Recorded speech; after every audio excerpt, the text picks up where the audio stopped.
Have you ever sat down for dinner feeling perfectly fine, and then, after only a few bites, your stomach suddenly feels twice its normal size? Your waistband feels tighter, you start burping, your stomach begins making noises, and you look at your plate and think, I barely ate anything. Why do I feel so full? If you're over 50 and this keeps happening, don't automatically assume that you simply have too much gas. Bloating after eating can have several causes, and understanding when it happens, what triggers it, and what other symptoms come with it can tell you much more than simply reaching for another antacid. Today, we'll look at what's actually happening inside your digestive system, 3 simple things you can try, and the warning signs you shouldn't ignore. First, let's clear up one common misconception. Food normally doesn't simply sit in your stomach and rot because your digestion is slow. Your digestive system is constantly moving food through a coordinated process involving the stomach, intestines, digestive secretions, nerves, muscles, and trillions of microorganisms living in your gut. Bloating can happen when there is excess gas in the digestive tract. But here's the interesting part. Feeling bloated doesn't always mean that your abdomen actually contains a huge amount of gas.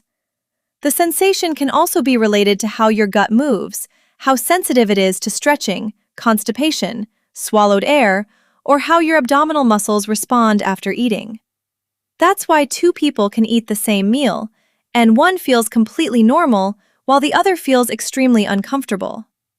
After 50, digestive symptoms deserve a little more attention.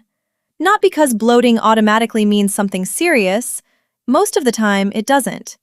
But several things can change as we get older. Some people become less physically active.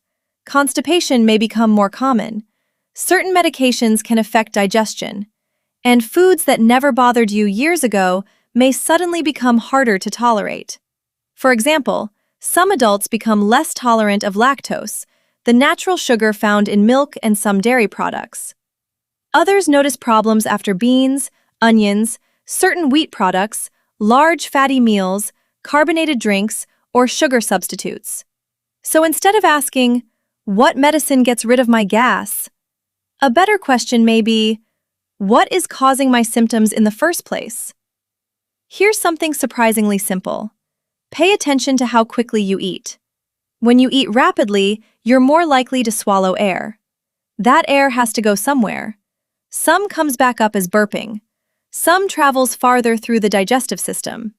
Eating quickly can also make it easier to consume more food before your body's fullness signals catch up.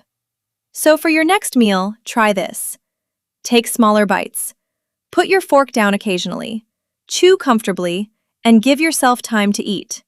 You don't need to count every chew or turn your food into liquid. The goal is simply to slow down. For some people, this one change makes meals noticeably more comfortable. Now here's another habit worth trying.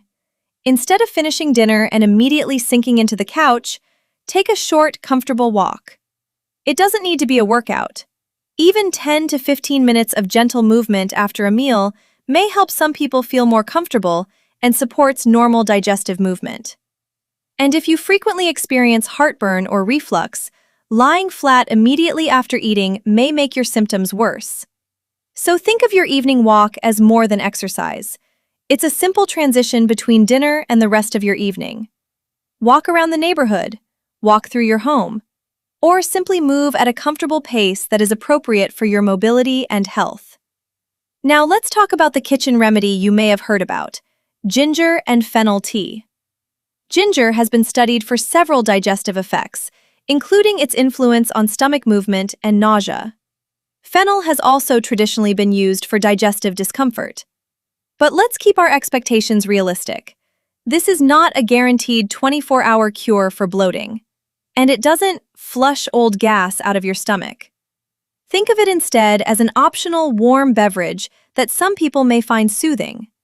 You can make a simple version by simmering a small piece of sliced or crushed ginger and about a teaspoon of fennel seeds in water for several minutes. Strain it and allow it to cool to a comfortable drinking temperature. If citrus doesn't trigger your reflux, you can add a little lemon for flavor. But here's something especially important if you're over 50. Natural doesn't automatically mean safe for everyone. Herbs and supplements can interact with medications or may not be appropriate for certain medical conditions. Ask your physician or pharmacist before making concentrated herbal remedies part of your daily routine. Here's an experiment that may be even more useful than the tea. For 1 week, keep a simple food and symptom diary. Write down what you ate, approximately how much, and how you felt during the next few hours. Look for patterns. Does bloating happen after milk or ice cream? Beans? Onions? Large portions of bread or pasta? Carbonated beverages? Sugar-free candies containing certain sugar alcohols? Very fatty meals? The goal isn't to eliminate half your diet. It's to identify a consistent pattern.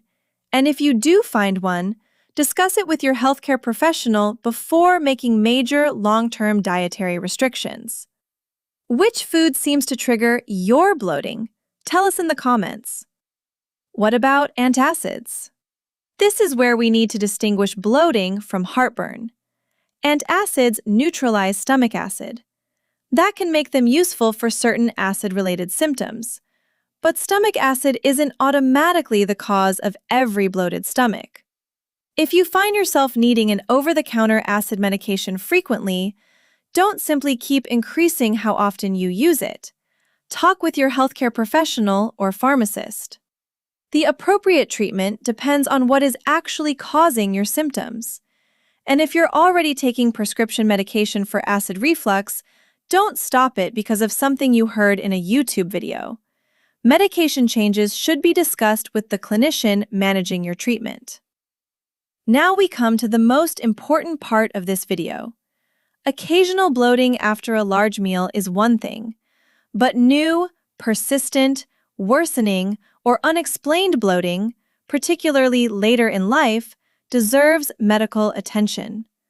Contact a healthcare professional if bloating keeps returning or is accompanied by symptoms such as unintentional weight loss, persistent or severe abdominal pain, repeated vomiting, blood in your stool or black, tarry stools, difficulty swallowing, persistent diarrhea or constipation, a major unexplained change in your bowel habits, loss of appetite, or feeling unusually full after eating very little, especially if this is new and continues. And severe or rapidly worsening symptoms may require urgent medical care. Don't panic if you occasionally feel bloated, but don't ignore a persistent change in your body either. So, the next time a small meal leaves you feeling uncomfortably full, remember these 3 steps. Number 1, slow down when you eat. Give yourself time and avoid gulping food or drinks. Number 2, move gently after your meal. If it's safe for you, try a comfortable 10 to 15-minute walk instead of immediately lying down. Number 3, track your triggers. A simple food diary can help reveal patterns that you may have overlooked for years. And if you enjoy ginger or fennel tea and it's appropriate for your health and medications, consider it an optional addition, not a miracle cure. Your digestive system doesn't need a detox. It needs you to pay attention to its patterns. So here's today's question. What food makes you feel bloated most often? Milk? Bread? Beans? Fried food? Or something completely unexpected? Write it in the comments below. And if you're over 50 and want simple, science-based explanations about what happens to your body as you age, subscribe to the channel. Because understanding your body is one of the best ways to take better care of it. Thanks for watching, and I'll see you in the next video.